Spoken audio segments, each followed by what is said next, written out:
You are now tuned in to your number one radio station.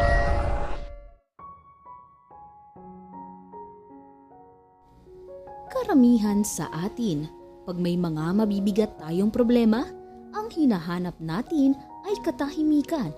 Yung walang tao sa paligid, yung makakapag-isip ka ng payapa at makakapagpahinga, at yung makakatagpo ka ng isang lugar na mayroong malamig na hangin at syempre, dapat malinis din ito.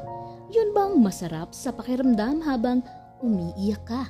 Kaya naman, ang maiisip mong puntahan ay ang malawak na kapaligiran, yung tipong makakasigaw ka ng malaya hanggat sa naisin mo. Kaya naman, Santa Rosa, Laguna, ang takbuhan ni Amor. Tahimik at kay sarap ng hangin sa tabi ng highway. God, yakapin mo naman ako. Hirap na po kasi ako. Pagod na at walang malapitan o mapagdaingan. Bulong pa ni Andrea Amor, isang manager sa malaking kumpanya sa Metro Manila. At hindi niya alam, may nakakapansin na pala sa kanya sa pagpupunta niya sa lugar na iyon. Hi miss, lagi kitang nakikita rito. Ang ganda ng tanawin ano? Tsaka tahimik at mababait ang mga tao rito. Kaya dito rin ang puntahan ko kapag may mga iniisip ako. Ako nga pala si Joanne. Dito rin ang takbuhan ko pag gusto kong mapag-isa. Gusto mo ba na may makakausap, miss? Alok pa nga ni Joanne, isang babae na kaedad lamang din ni Amor. Oo naman, Joanne. Dumadayo talaga ako rito pag may iniisip ako at gustong mapag-isa. Tabi kasi ng highway at medyo mataas ang lugar. Sagot naman ni Amor sa babaeng lumapit sa kanya. Siya si Amor, sa edad na 30, punong-puno na ng problema ang buhay niya. May pamilya naman siya, subalit lahat naman ng mga ito ay nakaasa lamang sa kanya. Lahat nga ng kanyang mga kapatid ay sa kanya umaasa, samantalang ang kanyang ama ay matagal na rin namayapa. Ang ina naman nila, kung tutuusin ay malakas pa, subalit nagkakasakit ito sa tuwing wala ng pera at higit pa roon ay sugarol pa. Kahit may mga kapatid siyang pinatapusan na niya sa kolehiyo, lahat sa kanya pa rin umaasa at kapag hindi siya tumulong, masasakit na salita naman ang kanyang mga naririnig. Ganyan nga ang naging buhay ni Amor. Kung tutuusin, hindi siya panganay. Ang kuya niya na nag-asawa kaagad at 5 na ang mga anak.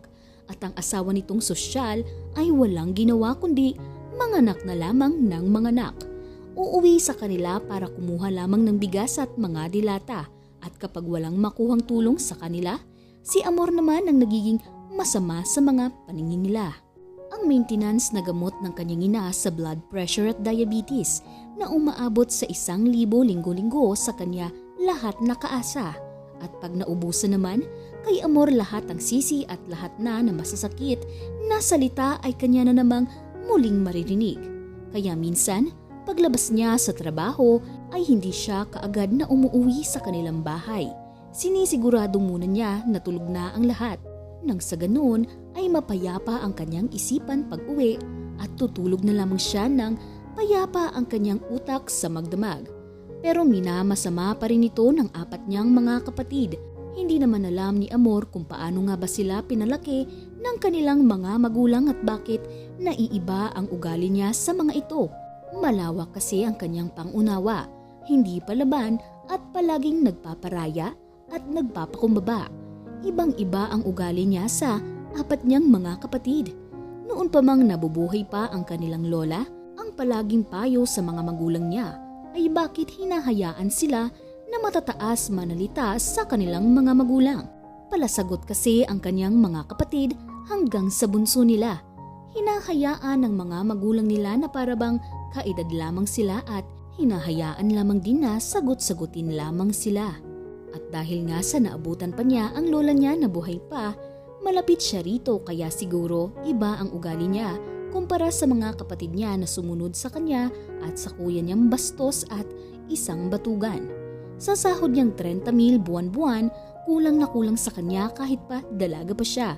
Mabuti na nga lang at pinapagamit sa kanya ang sasakyan ng kumpanya at maging ang gas ay hindi na niya inaalala pa, kung kaya naman ay malaking tulong na rin ito para kay Amor.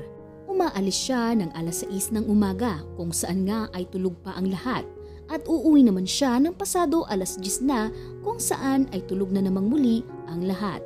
Gusto man niyang uminom ng malamig na tubig ay ayaw na niyang lumapit pa sa ref. Kahit nga kumuha ng pagkain ay ayaw na ayaw niya dahil nakahanay kasi ang mga note sa pinto ng ref na kung saan ay nakakasama lamang ng loob niya kung babasahin. Amor, aba, wala ng grocery. Wala ng gamot si mama. Amor, wala ng bigas. Ano ka ba? Need ko 5K ate. ASAP. Ang kuryente. Baka maputulan na at ang wifi. Judith na. Mag-iwan ka ng 2K gamit ng anak ko bukas. Visit ka, Amor. Basahin mo mga notes. Nakakagigil ka na. Paalis ako ng Wednesday. Need ko ng budget. At huwag ka lang na hindi mag-iiwan ha. Dahil kung hindi, humanda ka sa akin. Iba-ibang mga mensahe na parabang nadidinig niya ang boses kung paano ito sinasabi ng mga nagsulat nito para sa kanya. Sino ba naman kasi ang gaganahan pang mabuhay sa sitwasyon ni Amor? Hindi na siya kumakain sa bahay nila at maging ang mga grocery at bigas, hindi naman siya kumakain at hindi nga niya alam kung paano ito nauubos. Bakit nga ba kailangan niyang maghirap ng ganoon at siya lahat ang sumasalo ng mga responsibilidad? Sumubok na ring bumukod si Amor. Naghanap siya ng apartment at nagpaalam siya ng maayos sa kanyang ina. Nagwala naman ito at nawala ng malay. Humanda ka, Amor. Pag may masamang nangyari kay inay, baka kung ano pang magawa ko sa iyo. Sigaw ng kanyang kuya, kaya ang utak niya sumisigaw na. Bakit? Wala na ba akong karapatang para sumaya at matutong huminga? Pero ni isa sa 4 niyang mga kapatid ay walang may balak makinig at lahat masama ang tingin sa kanya at lahat parang walang pakialam sa nararamdaman niya. Tumanggap siya ng manliligaw at sinagot niya kahit wala siyang pagmamahal dito. Gusto lang kasi niyang makawala sa pamilya niya at nang may madaingan man lang ng kanyang mga problema. Pero ilan na bang lalaki ang iniwan siya at ang mga dahilan ay napakasakit na pakinggan. Sorry, Amor. Hindi ko gusto ang pamilya mo. Amor, break na tayo. Ang boring mo. I'm so sorry, Amor. Kinausap ako ng kuya mo na layuan daw kita. Amor, kung ganyan ang magiging pamilya ko, wag na lang. Pasensya na. Ang sama ng pamilya mo. Mga bastos. Break na tayo. Wala kang kabuhay-buhay maging girlfriend. Puro ka nalang iyak. Puro ka problema. Ang cheap mo, Amor. Diyan ka na nga. Umiiyak na nga lamang si Amor ng palihim at balik sa buhay na hindi niya alam kung buhay pa bang matatawag ang araw-araw niyang pagdurusa. Wala na nga siyang naging kapayapaan pa ng kanyang isipan. Hanggang sa matuto na nga siyang mag-isa, mamuhay ng parabang may sariling mundo. At dahil sa depresyon ay naging kakaiba na ang mundo ni Amor. Diyan na pumapasok ang mahiwagang pangyayari sa buhay niya at napuna naman iyon ng kanyang mga kaopisina. Ma'am Amor, okay ka lang ba? Ilang araw na naming napupuna na wala kayong makeup ah. Oo nga ma'am, nag-change na ba kayo ng damit? Amor, need mo pa ba ng kausap? Tara kaya sa office ko. Ani pa nga sa kanya ng iilan sa mga katrabaho niya na concerned lang naman sa kanya. Pero binina nga si Amor. Maging ang kanyang trabaho ay naapektuhan na. Kaya naman kinausap siya ng CEO ng kumpanya at pinag-leave na muna at hindi binawi ang sasakyan sa kanya. Sige lang Amor, napakatagal mo na kaya sa akin. Alam kong may pinagdadaanan ka. Ramdam ko kaya magpahinga ka muna ng 30 days then mag-report ka sa akin ha. Wika naman ng mabait na boss ni Amor. Tango lamang ang naisagot ni Amor at nasa tama pa naman itong pag-iisip. Lumabas ito ng opisina na parang lutang at walang nakikita. Sa kanya namang sasakyan na puno na ng kanyang mga damit ay napatitig na lamang si Amor. Ang dumi na pala ng loob ng kotse niya at matagal na pala siyang hindi umuwi sa bahay nila. Nag-withdraw ng pera sa ATM si Amor at hindi niya alam saan ba siya tutungo. Hanggang nga sa ang direksyon ng kanyang sasakyan ay papunta ng Santa Rosa, Laguna, ang malawak na tanawin na nasa tabi ng malawak na highway at malawak na palayan. Muli nga ay hinintay niya ang kanyang kaibigan na pinadala ng Diyos para siya ay gabayan. Amor, kamusta ka? Sabi ko na nga ba pupunta ka rito eh. Joanne, kamusta ka na rin? Uy, Amor, may pinagdadaanan ka ba? Tara, usap tayo. Upo tayo dito sa paborito nating upuan sa lugar na to. At bigla na nga lamang na bumuhos ang mga luha ni Amor. Halos maubos na ang dumadaloy na luha sa kanyang mga mata. Nakatitig si Joanne, ang kanyang naging kaibigan sa lugar kung saan siya ay tumatakbo halos araw-araw. Gusto ko nang mamatay. Joanne, basura na ako. Wala na. Mahina ako, Joanne. Mahina na. Hindi ko kayang lumaban sa kanila. Wala akong silbi. Hagulgol pa nga ni Amor. Sige, ilabas mo lang ang emosyon mo, Amor. Makakagaan ng pakiramdam mo yan. Andito lang ako, kaibigan mo at kapatid mo. Sagot naman ni Joanne at sinabi nga ni Amor ang lahat-lahat at parang ang gaan ng kanyang pakiramdam sa bawat bigas niya ng mga hinanakit sa kanyang pamilya.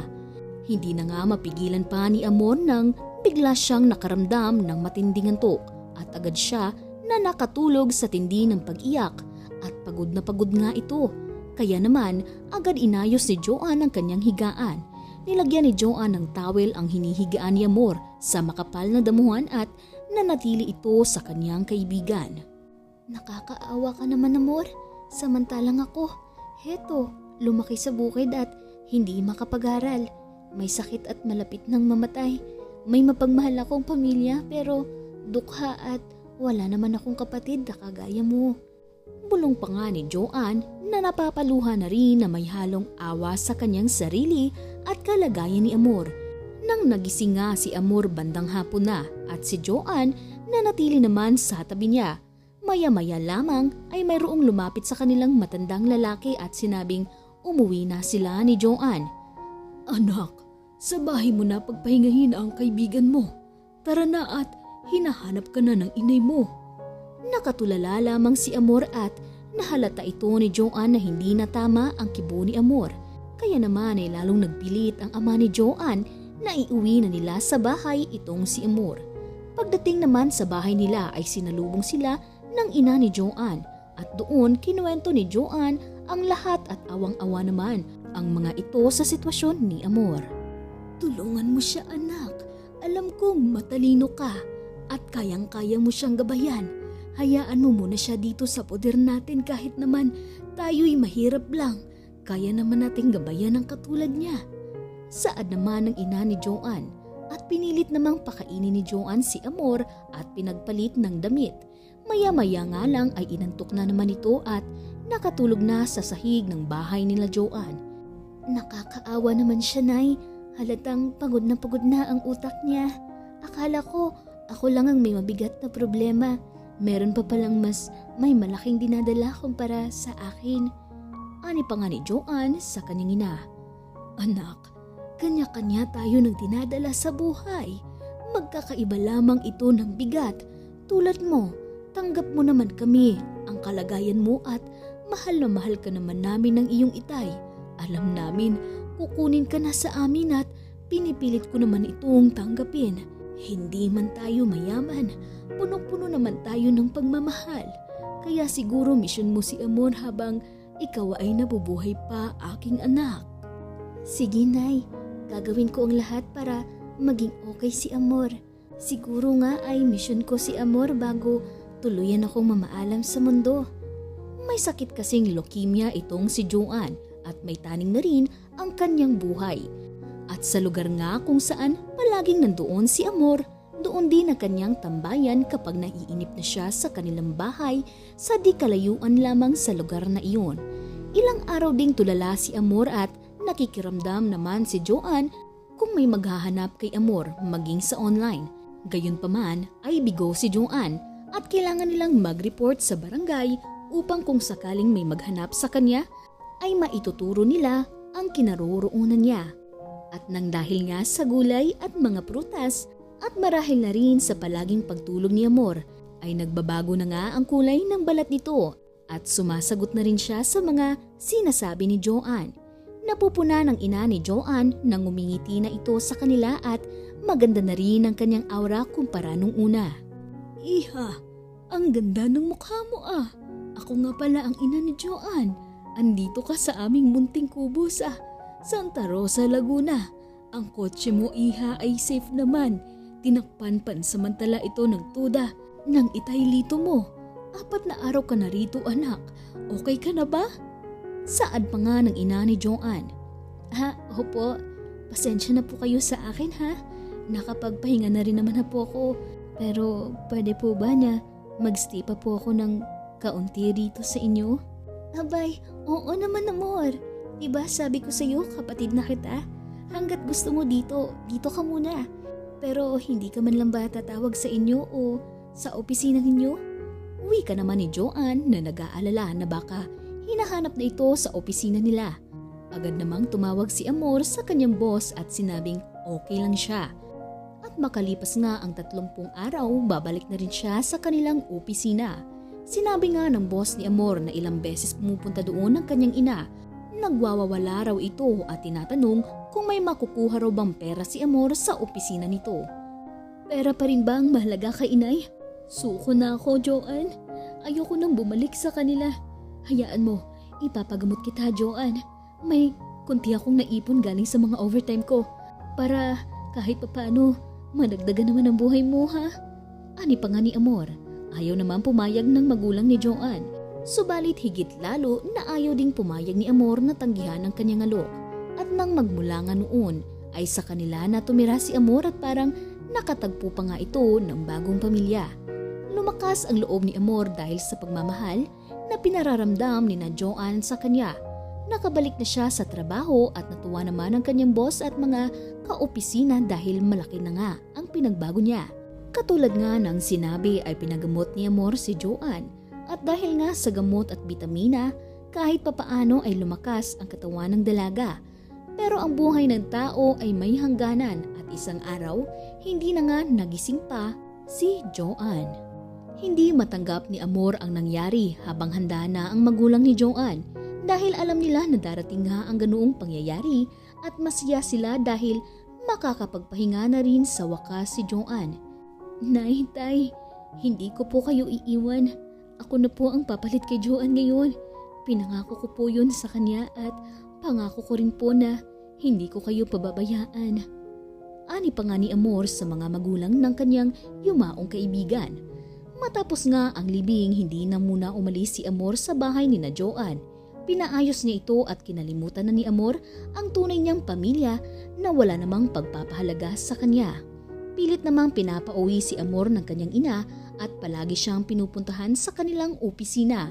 Subalit nagmumukhang tanga lamang ang kanyang ina na sa tuwing nandoon nga at kinakausap siya ay parang nagsasalita na lamang sa hangin. Hanggang sa murahin muli nito si Amor at nagwala ito sa labas ng kanilang kumpanya. At dahil napapahiya na nga rin si Amor, ay doon na rin siya naglakas ng loob na labanan ang pagwawalang hiya sa kanya ng sarili niyang ina. Pera lang ba talaga, Nay? Pera lang ba ang gusto mo, ha? Gusto mo pa talagang mapahiya dito? Sige, makinig po kayong lahat dito. Heto po ang nanay ko. Mula nang mamatay ang itay ko, ako na po ang inasahan hanggang sa mga anak niya.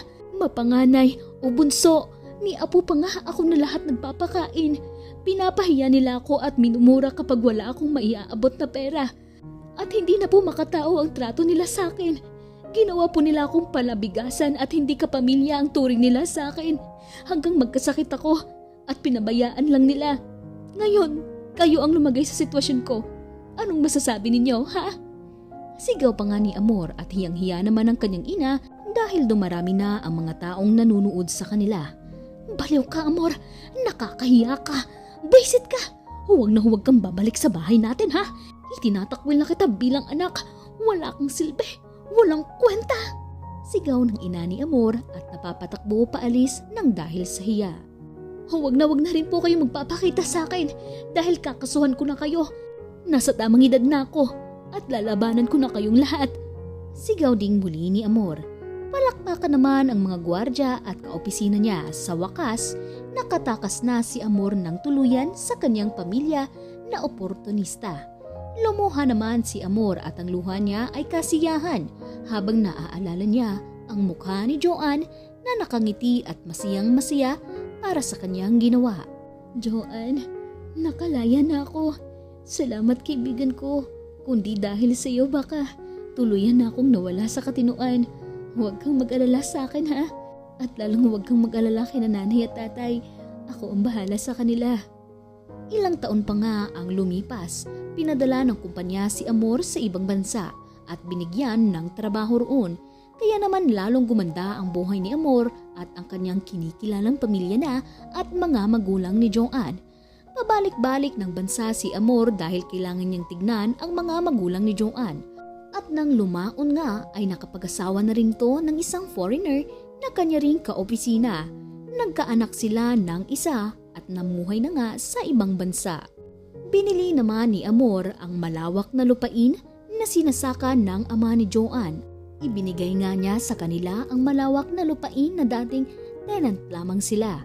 Malakas pa at maginhawa na ang buhay ng mga magulang ni Joanne at pinasamahan ni Amor ang mag-asawa sa kanilang malayong kamag-anak at umuuwi sila ng mag-anak sa Pilipinas taon-taon.